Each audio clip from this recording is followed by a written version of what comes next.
Dhelpra dhe lejleku. Një ditë, Dhelpra, që njihej për drejtë e saj, vendosi të ftonte mikun e saj, lejlekun, për darkë. Eja sonte tek unë, i tha ajo me buzëqeshje. Do të përgatis një vak të shishëm. Lejleku u gëzua shumë dhe shkoi te shtëpia e Dhelprës. Por kur u ulën për të ngrënë, Dhelpra solli një supë të hollë në një pjatë shumë të cekët.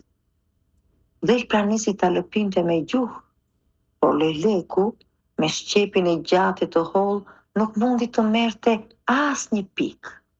Ai provoi disa herë, por më kot. Dhelpra, duke qeshur, i tha: "Çfarë ke, mik? S'të pëlqen supa ime?"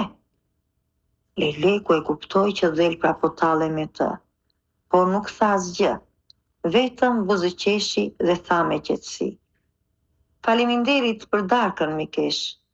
Do të doja të ftoja edhe unë nesër për drekë."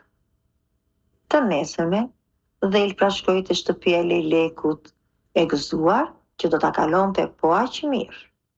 Por këtë herë, lejleku kishte përgatitur një supë të shijshme, por e kishte vënë brenda një ene të ngushtë dhe të gjatë si një shishe.